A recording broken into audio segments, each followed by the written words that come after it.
Hi everyone, welcome to our webinar today. The topic for this webinar is bringing the benefits of solar to low-income customers. This webinar is a presentation of the Sustainable Solar Education Project. This project is managed by the Clean Energy States Alliance and supported by the U.S. Department of Energy's Sunshot Initiative. We have our host for this webinar on the line, Nate Hausman. Nate is a project director for the Clean Energy States Alliance, and we also have Ben Paulos of PaulosAnalysis on the line. And before I pass it over to them for our webinar, I'd like to go over a few quick housekeeping notes. So on your screen you see something that should look like the webinar console that popped up when you started this webinar. The little red arrow that we've circled there, or orange arrow, if you click on that, that can help you expand and minimize your control panel if you'd like to view the webinar full screen. About the audio portion of the webinar, you have a couple of options to join that. You can connect using your computer mic and speakers, or you can call in using a telephone. There's some instructions on your screen for that. And a very important note, we ask that you please submit your questions as you think of them throughout the webinar by typing them into the questions panel on your webinar console and hitting send. We will be reading through your questions as they come in. We will save about 15 minutes at the end of our webinar for a Q&A with the audience, and we will get to as many questions as we have time for. So please type yours in as you think of it. Don't wait until the very end. Final note, this webinar is being recorded. We will send you a follow-up email within about 24 hours with a link to the webinar recording and slides. And we'll also post those on our website at cesa.org/webinars. So with that, I would like to pass it over to our host for this webinar, Nate Hausman. Nate? Thank you, Samantha. And before I turn it over to Bentham to talk about the guide he authored, I briefly want to tell you about the Clean Energy States Alliance, who we are, and what the Sustainable Solar Education Project is all about. So in case you're not familiar with us, the Clean Energy States Alliance, or CESA, is a national nonprofit network of public agencies and organizations working together to advance clean energy. CESA is mostly made up of state agencies. You can see our many members, over 15 state clean energy funders from across the country on this slide. Next. So the Sustainable Solar Education Project, this webinar on bringing the benefits of solar to low-income consumers, is being conducted as part of the Sustainable Solar Education Project. It's a CESA-run project to help state and municipal officials ensure distributed solar power remains consumer-friendly and benefits low and moderate-income households. Through the Sustainable Solar Education Project, we're developing a variety of resources for state and municipal officials on two topics. One is making sure that solar remains consumer friendly, and two, that it benefits low and moderate income households. The project is funded through the U.S. Department of Energy Sunshot Initiative. That's their Solar Training and Education for Professionals program. So I mentioned that the Sustainable Solar Education Project is developing a bunch of resources. All of the resources relate to the topics of solar equitability and consumer protection. We're producing a variety of guides. We've actually got a series of 6 guides. The guide that Bentham will talk to you about today is the 5th in the 6 guide series. We're also developing webinars. I'll tell you about some upcoming webinars on low-income solar at the end of this webinar. We're developing online course material, in-person trainings, and we also publish a free monthly newsletter. It features news and resources from around the country on solar equitability and consumer protection. In fact, we had this month's edition of our Sustainable Solar Education Project newsletter come out yesterday. So you can sign up for the e-newsletter on the URL on this screen. That's www.cesa.org/projects/sustainable-solar. Next. Great. So I mentioned in addition to the guide that Bentham will discuss with you today, which is the 5th guide in the 6 guide series, we've got a few other guides we've got 4 other guides that we've produced. All the guides are designed for state and municipal officials. The guides cover a variety of topics related to solar consumer protection and equitability. So far we've published guides on solar information for consumers, publicly supported solar loan programs, standards and regulations for solar equipment, installation, licensing, and certification, and solar plus storage for low and moderate income communities. We've also got a guide on consumer protections for community solar in the works, and that'll be published next month, so stay tuned for that. All right, next. Okay, well with that, let me introduce to you Bentham Paulos so he can talk to you about the topic you all tuned in for, bringing the benefits of solar to low-income consumers. Bentham Paulos is a principal at PaulosAnalysis, consulting and writing on clean energy policy, technology, and trends for clients in the nonprofit, media, industry, and philanthropic sectors. He's an affiliate at Berkeley Lab, a frequent contributor to Green Tech Media, the Energy Transition blog, and Power Magazine, and he serves on the board of the Clean Energy States Alliance. He was a program director for the Energy Foundation from 2000 to 2013, making grants to promote renewable energy, utility efficiency, and advanced biofuels. He has an MA in energy policy from the University of Wisconsin-Madison and a BA from Tufts University. Okay, Bentham, the platform is all yours. All right, thank you, Nate. Let's see if I have control of it. And thank you all for attending today's webinar. The paper is out now and it's available for download on the CESA website. I'll apologize now for 2 things. One is that I'm getting over a cough or a cold, so I may cough in your ear today. The other is the paper is really very long. It's almost, 73 pages long, I think. So it's really more than anyone needs to know about low-income solar, but I'm hoping it will be useful. It also has lots and lots of footnotes that allow you to pursue the topics in greater depth. So what is low-income solar? It has different images to different people. I think the first image that springs to mind is a single-family home or an apartment building with solar up on the roof. But that's really not the only form it can take. Community solar can be an off-site project that delivers benefits to low-income people. Solar can be on institutions that benefit low-income people, you know, the support network. It can be a way for them to save money as well. And it can also take the form of a job training or a placement program for unemployed workers, creating a ladder out of poverty.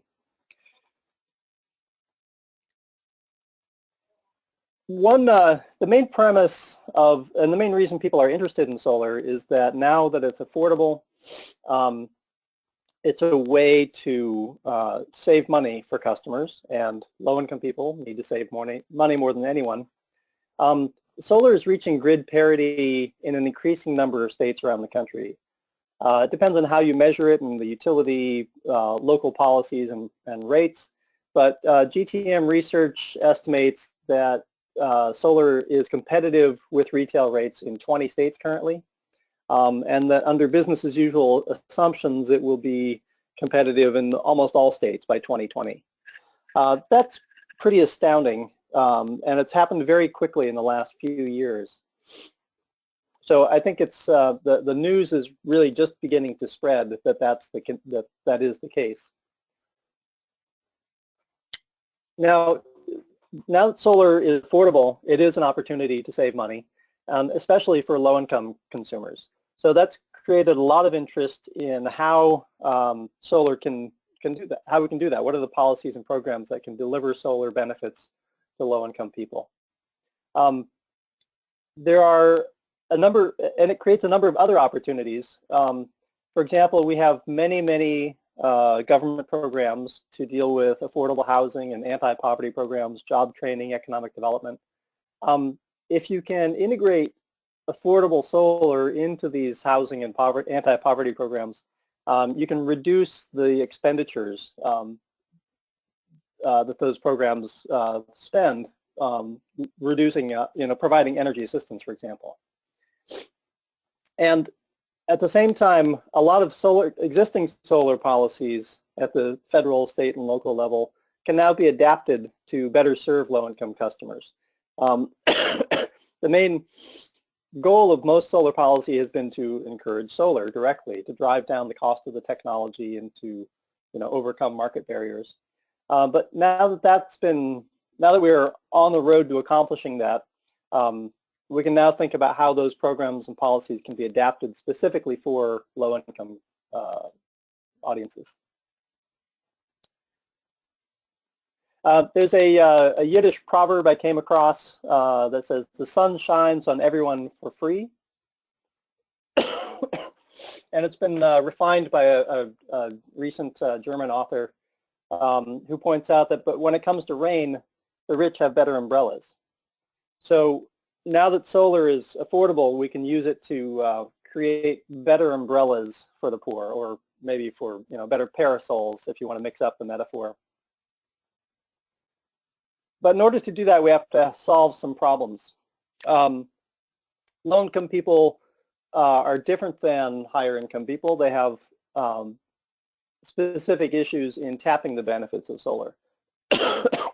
Some of those are structural, like they live in rental housing. They may be unfamiliar with the recent trends in solar. They may not consider it a priority. They may have low credit scores or a lack of credit history, although we'll get to that in a moment. Excuse me. And policies, government policy rests on the premise of leverage very often.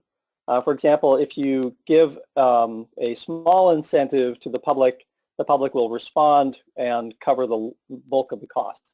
30% solar tax credit, for example, will elicit a 70% investment on the part of the consumer. That means a relatively small budget can have a big impact because it's highly leveraged.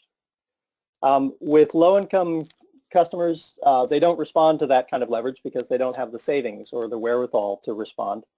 So budgets for low-income don't always stretch as far if they're designed to simply subsidize the cost of solar for low-income households. So from a policy administration perspective, we need to find the most efficient way, the most cost-effective way to reach low-income households. So this paper is definitely not the first to look at these issues. There have been a whole bunch of studies over the last couple of years,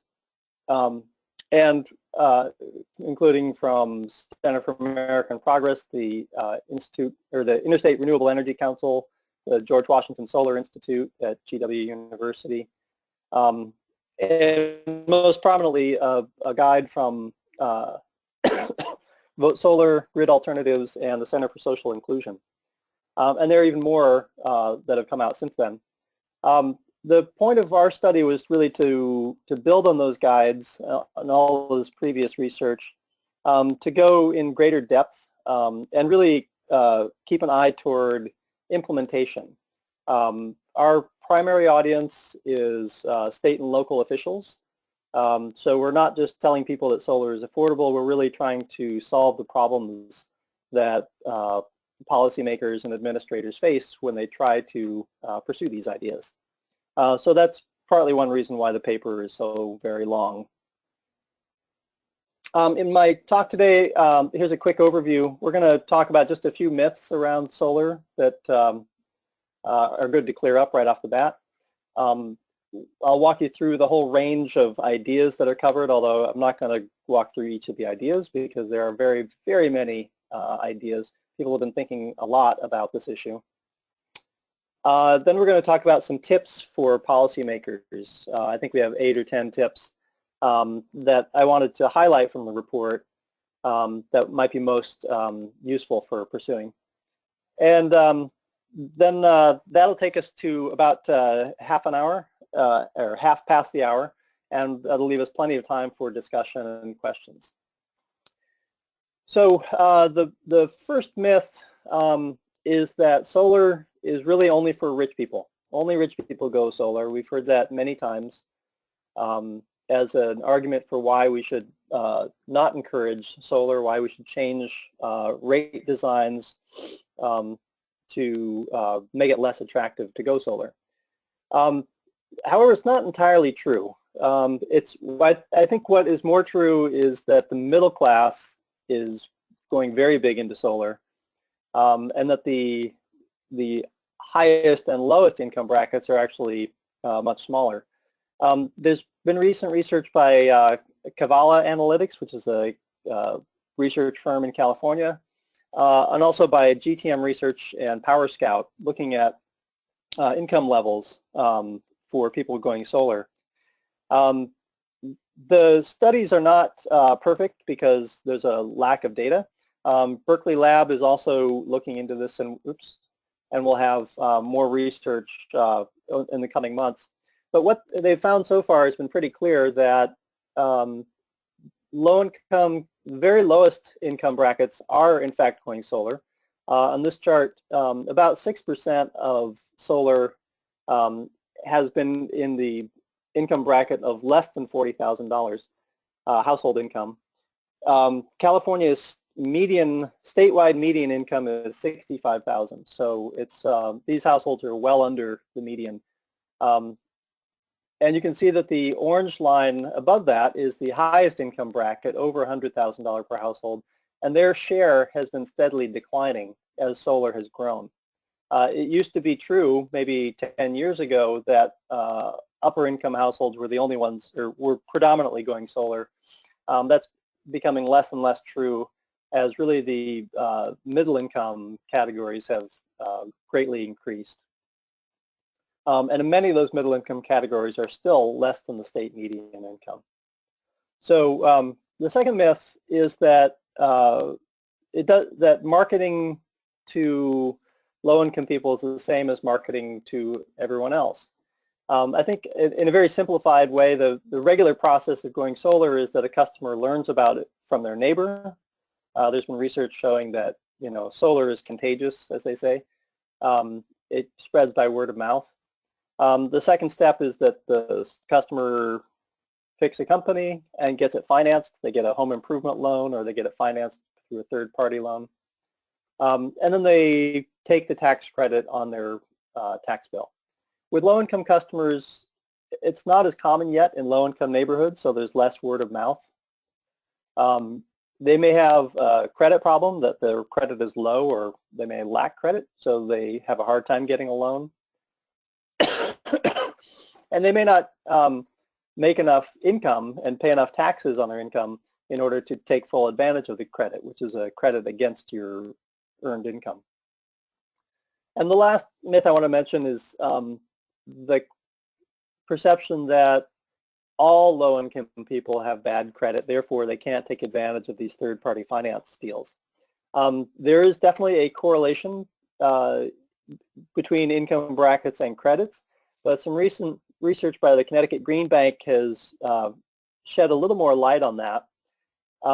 As you see on this chart, the highest credit band of FICO score of over 750 is very much correlated with income. This is income brackets going from left to right, from low to high. And there's a very clear correlation.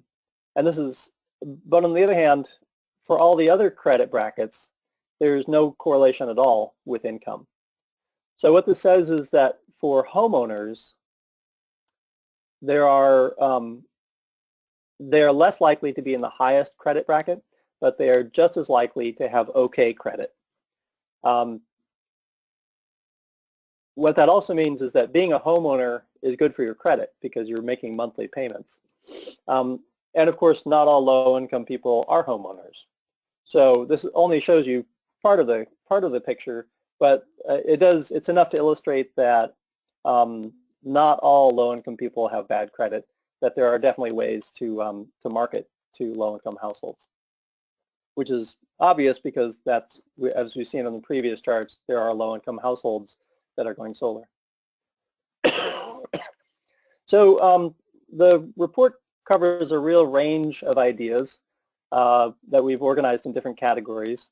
Compensation mechanisms are policies like net metering, virtual net metering, community solar that put the customer, that deliver the value of the investment to the customer. It's not necessarily an incentive or a subsidy. It's just a way that they can take advantage of their investment. Then there are, of course, incentives like tax credits. And then there are many, many, many finance ideas. That's really been the main source of thinking in this category, or on the topic of low-income solar, is how to finance for solar. The compensation mechanisms, as I mentioned, are very familiar, like net metering. Virtual net metering is less common. That's where you have an off-site solar project, and the customer is able to subtract the energy produced from that solar panel from their own bill as if it were on their building. It's really present in only a handful of states so far, but it's really the fundamental way to implement community solar. Excuse me. The incentives are also quite familiar, tax credits and rebates.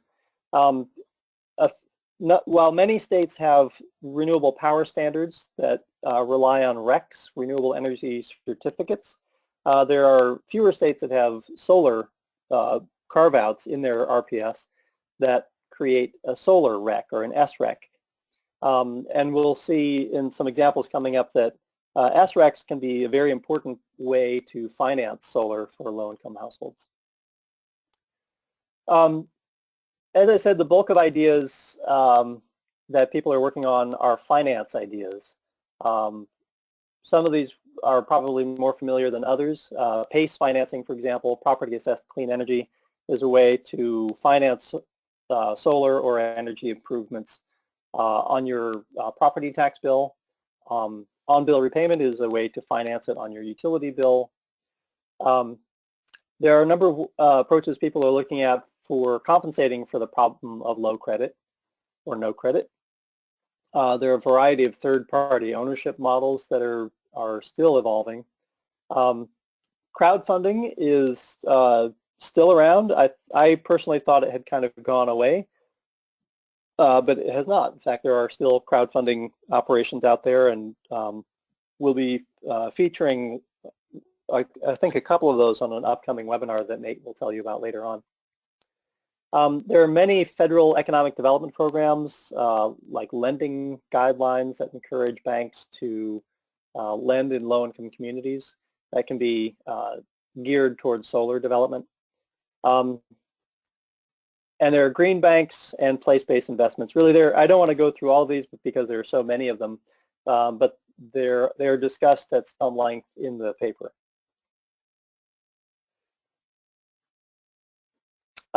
And in fact, if you really want a lot of examples, CESA has published a directory of clean energy programs and policies for low-income households. It's a catalog that Nate and others have been updating periodically. It covers currently 32 programs in 11 states and the District of Columbia, and that's also available for download at CESA.org. So the last part of my presentation here is going to be about these tips for state and local officials, for really the practitioners. There are many, many, many ideas floating around, and I thought I should highlight just a few concepts and specific ideas that I thought might be most promising. The first is that many states have an existing set of policies and programs to promote clean energy, and they can be adapted to better serve low-income households. We're up to, I think, 40 states have state RPS laws. There are financial incentives community solar policies, net metering, all of these things may or may not benefit low-income households currently, but they can be adapted to do that. For example, Maryland and Colorado have included low-income provisions in their community solar programs. Washington, D.C. and Massachusetts have solar carve-outs in their RPS laws and their mandates, and they are able to use those SRECs that are generated to provide financial incentives to do for low-income solar customers. The second tip is that there are a whole host of other types of policies that can be adapted for low-income solar. For example, energy efficiency and weatherization programs, or energy assistance and weatherization. LIHEAP and WAP, those are the Low-Income Home Energy Assistance Program and the Weatherization Assistance Program. Those are long-running federal programs to reduce the cost of energy on low-income households. Now that solar is more cost-effective, it can be integrated as an approved measure into those programs as a weatherization tool, especially for warm weather climates that are very dependent on air conditioning and electricity demand. And there are a number of pilots around the country where people are trying out ways to encourage solar through LIHEAP and WAP. There are lots of public housing programs, economic development incentives, job training and placement initiatives. Those can be geared toward solar and can be, as I mentioned earlier, a way to stretch the budgets of public housing and energy assistance programs. For example, HUD, the U.S. Department of Housing and Urban Development, spends about $5 billion a year on utility bills for public housing. That includes direct assistance to projects like public housing buildings, as well as assistance to Section 8 tenants, or tenants who get housing assistance from HUD. The housing assistance includes utility assistance. So that's really quite a lot of money that HUD could be saving, and they are very interested in that and are starting to work on that.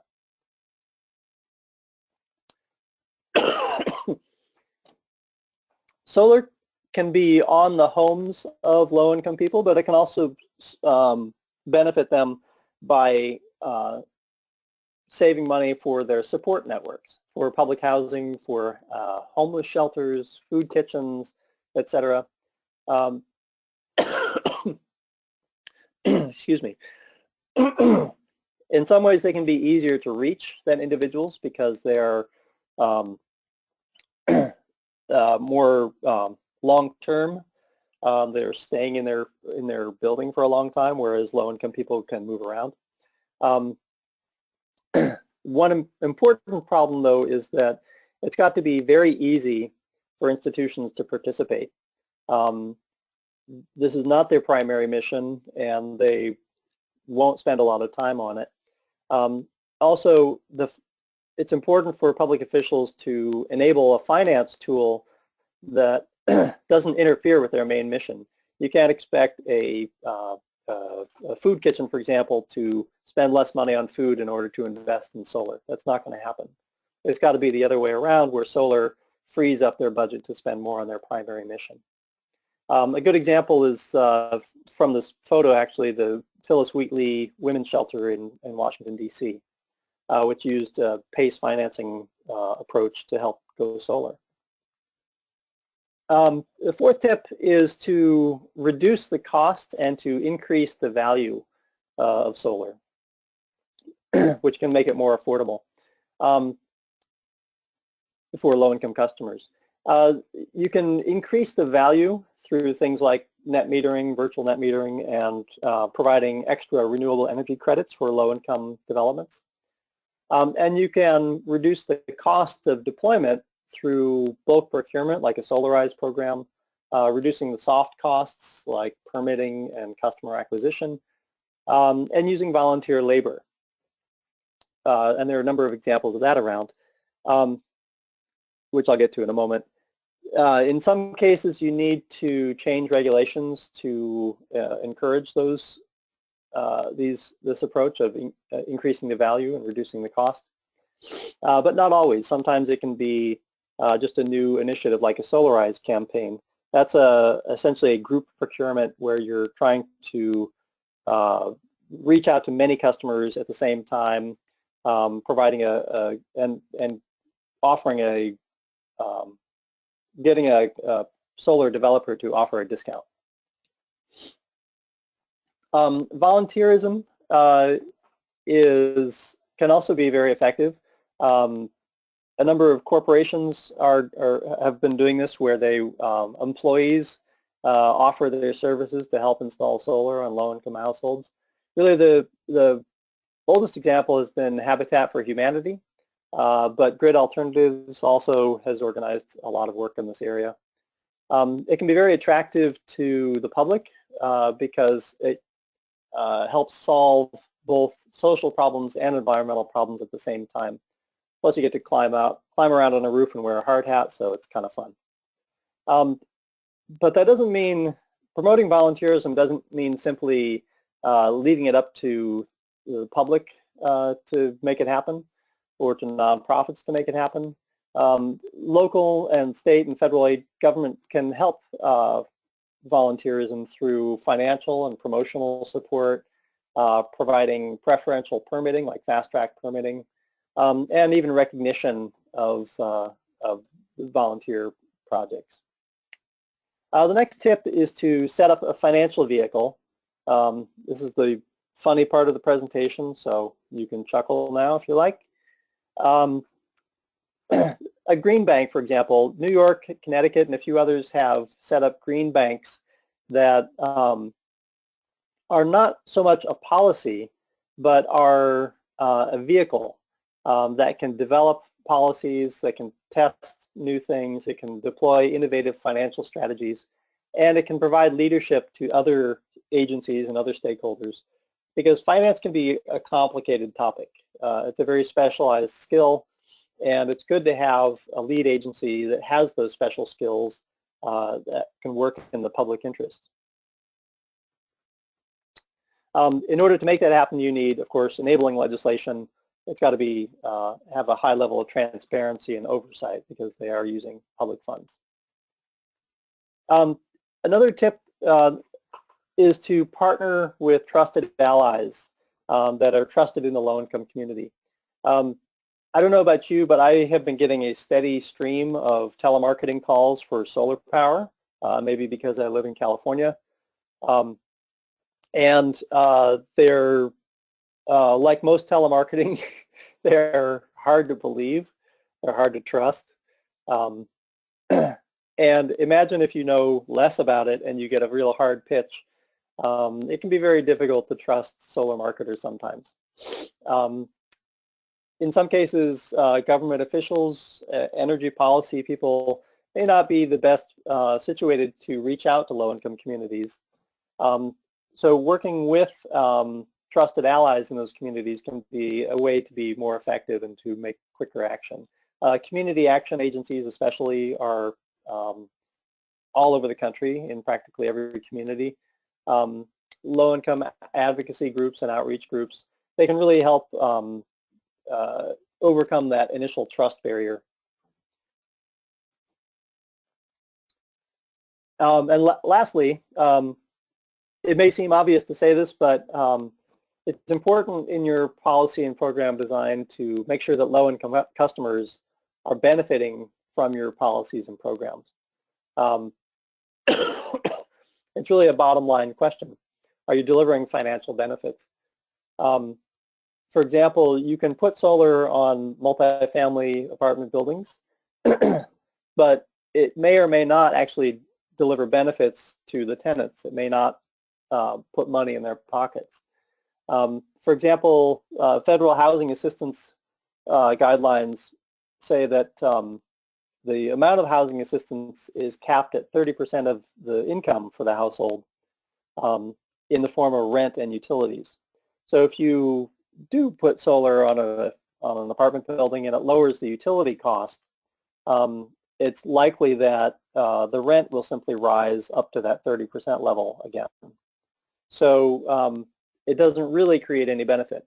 So there are these hidden traps out there like that that really need to be kept in mind. So that is my talk today. I'll encourage you again to download the report and read it. It is quite a read, but you can simply browse through for the parts of greatest interest. Now we have time for questions. Great, thanks, Bentham. And one of the questions that's come up already is how to get your hands on this guide, and again, that's available for free download at www.CESA.org. So thanks again for the overview, Bentham, and the tremendous resource you produced. We'll take questions now. There's already a bunch of questions that have been typed in. If you've got more, feel free to type them into the question box and we'll get to as many of them as we can. The first question for you, Bentham, is given the current administration, what does the future hold for some of the low income and solar programs you mentioned? Read the tea leaves a little bit for us at the federal level. Yeah, of course.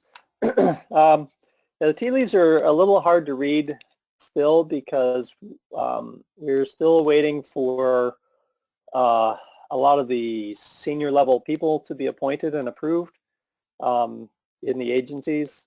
Congress just passed a 6-month, basically a temporary budget, which made very few changes.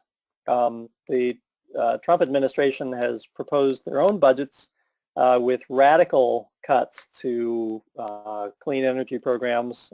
The news today was that the Trump draft budget cuts the DOE renewables program by 70%. However, people on the Appropriations Committee on the Hill were already saying it was kind of a dead letter, that they weren't planning to do that level of cut. One thought I've had in particular, especially at HUD, which has this opportunity to save money through solar, you know, ideologically, I can imagine that they may not be interested in solar power, you know, for the tree huggers and the liberals. But if it's a way to save money and to stretch, to save taxpayers money, to reduce budgets even, it seems like a good government idea, and that we can make some good government, you know, cost-effective energy efficiency arguments for why HUD should continue to promote solar on public housing.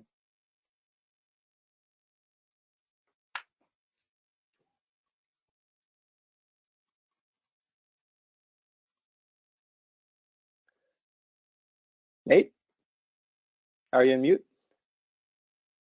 Oh, hello? Can you hear me? Yeah, I can now. Yep. Sorry about that. Question, it's really actually more of a comment. How do we, that I think it would be useful to get your reaction to, how do we adapt for affordable solar when solar is primarily financed inside the tax code? You know, the comment is this is sort of fundamentally unfair to low-income households. How can we deal with that? The commenter notes that tax equity fungibility can help, but there's still significant financing challenges there. Yeah, no, that's very true. There have been, I'd say, a number of third-party arrangements for dealing with that. For example, a third-party investor can take advantage of the tax credit and then pass along the savings to a low-income customer who may not be able to take advantage of that. That's especially true with financing for nonprofit organizations who don't pay income tax at all and have no tax appetite. If you're running a church or a homeless shelter or something, the income tax credit is not useful to you, and you need to rely on a tax equity investor, someone who can take advantage of the tax credit and pass along that savings to you. That said, I think because we're especially talking about low-income households, that should not be an opportunity for tax equity investors to, take a big cut and make it a very, highly profitable undertaking. That's been a big problem with commercial scale wind and solar projects that tax equity investors, often these big Wall Street firms can be quite demanding in taking their share from these tax equity deals. I think with low income, I'd like to see some, more public-minded tax equity investors, banks, for example, that have obligations to serve low-income communities. I think there are lower cost ways to monetize that tax credit for low-income households. Great, thanks. Do you have specific examples of where community action agencies, CAPs, have integrated solar into program offerings for low-income community members? I'm working on another Sunshot-funded project called the Solar in Your Community Challenge, and I'm a coach for a number of teams. One of my teams actually mentioned in the report before I became their coach is specifically working with community action agencies. They're called the acronym is RREAL, which is the Rural Renewable Energy Alliance, I think, something like that. And they they've done some of that work with tribes in Minnesota and North Dakota, Native American tribes, and have the idea of really spreading that among community action agencies all over the country, which is the gist of their proposal in the Solar in Your Community Challenge. So I would direct you to that group in particular. Thanks. Here's a question about low-income housing tax credits. Can LIHTC be used to underwrite multifamily residential solar? I believe so. I think I'd have to get out that part of the paper. But there is a section on LIHTC, that's LIHTC is the acronym. There's a section on that in the paper, and I'm pretty sure there have been examples in the past of people using the tax credit for solar projects.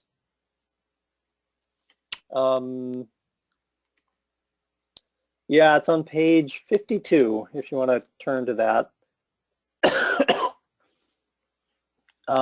And I'd have to think about whether I listed any examples of it.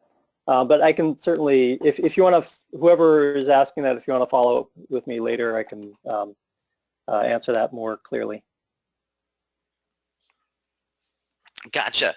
Here's a question looking for information really about energy burdens and how much tax low-income customers pay at various income levels, and how to best help low-income individuals figure out if they can take advantage of the ITC. Do you have any advice, wisdom on that topic, Bentham? Yeah, so energy burdens, I cited in the paper a recent study by ACEEE that looked at energy burdens in a number of major cities. And the numbers were really quite amazing. They were even worse than I thought, actually. I think there were communities in the South, especially like Memphis, I believe, that had an energy burden as high as I think 14%. Oh yeah, no, I'm sorry, 25% of income spent on energy bills. So, it varies by city and by season, but it can still be pretty heavy. The second part was about taking advantage of the tax credits. for low-income households. As I mentioned earlier, there are definitely third parties that can monetize that for the customers. I talked earlier about the nonprofits using that, tax equity partner, but there are also individual firms, solar developers who can do that as part of a third-party finance or a third-party PPA deal. There are actually very few, I'll say very few developers who specifically market to low-income customers. One example is Posigen, that's Posigen, who work primarily in Louisiana and Connecticut, thanks largely due to very supportive state policies in those states that make it more viable to market to low-income households. But that's, dealing with the tax credits is definitely part of their business model. Great, thanks. Here's a question about some key strategies for combating the idea that solar and solar plus storage incentive programs are only, benefit the wealthy, i.e. the Tesla owners, and, what solar plus storage in particular, all these early adopters typically benefit, wealthy folks are the early adopters on that. Are there ways to sort of bend that curve? Yeah, I think that's probably a perception that's been created by Tesla, by Elon Musk with their marketing, showing those very slick-looking batteries in expensive garages. I think the fact is that there's very little there's very little action in selling batteries to households. I think by far the bulk of the action has been selling batteries to commercial customers as a way to reduce commercial demand charges. The second category would be placing batteries in markets that pay batteries specifically to provide ancillary services, like the PJM market, which has a system of paying distributed energy resources to provide grid services. Again, though, if you look at batteries, solar and storage as an opportunity, the Clean Energy Group, which is the parent organization of CESA, is doing some interesting work on policies and programs to encourage greater energy resiliency, using solar and storage as a way to provide energy security during emergencies, as well as providing value every day through energy generation and ancillary services.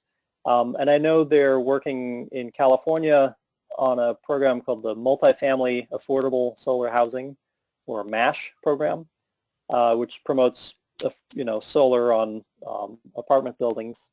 They're working to integrate battery storage as an eligible technology to create greater energy resiliency and greater value in low-income communities, where those multifamily buildings can serve as emergency shelters when the grid goes down.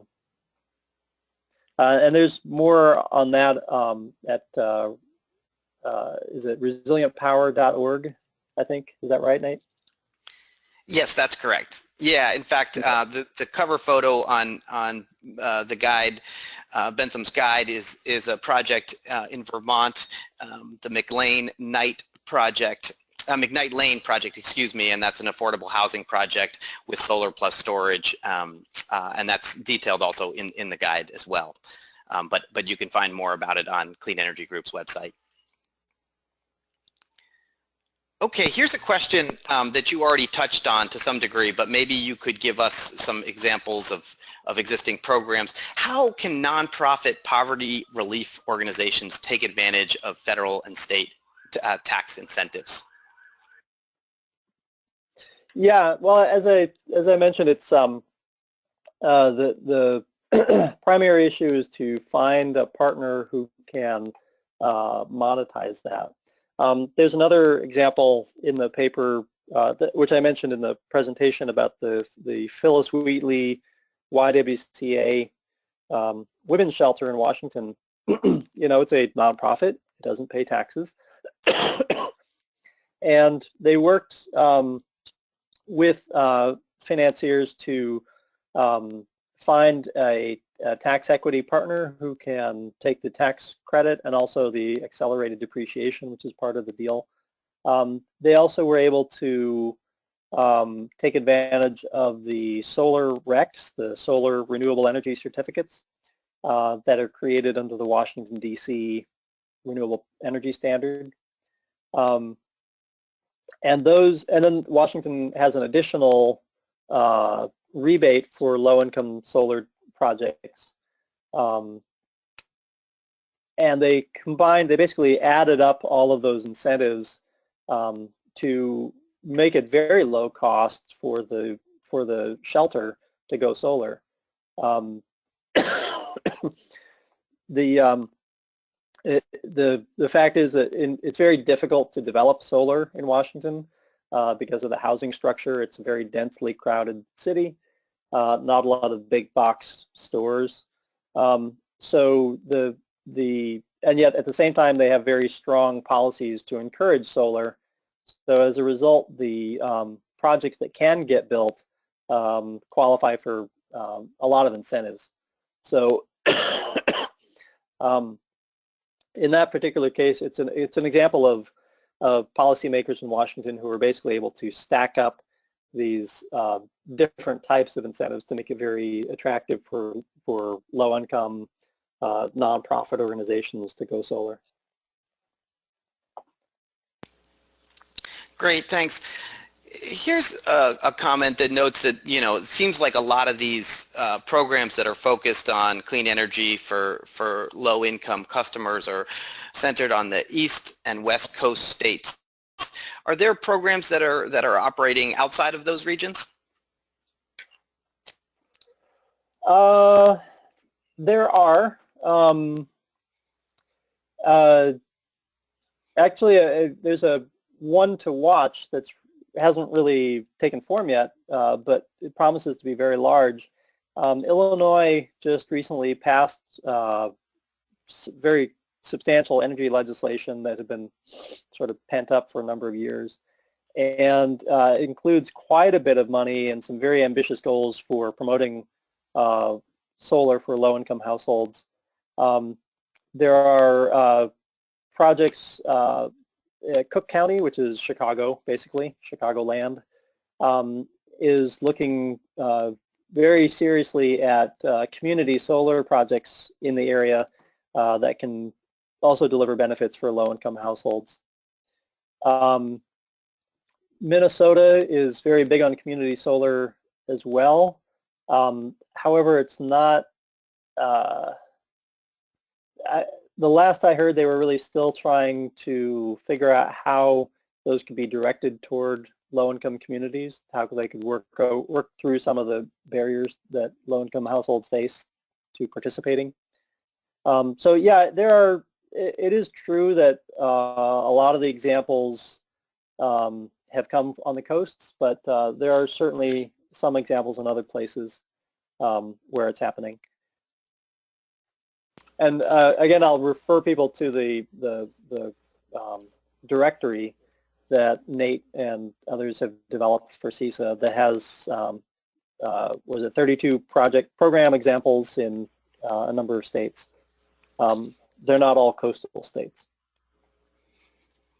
That's right. Thanks, Bentham. And we'll be updating that guide this summer. So at the end of the summer, we will have an updated version of that directory that catalogs those state programs available. Here's a question about one particular finance model, the PAYS model. Can you sort of just describe that and talk about advantages and disadvantages and potentially barriers to scaling up that solution for low-income solar? Yeah, so PAYS, that's pay as you save. It's kind of an on-bill finance model. One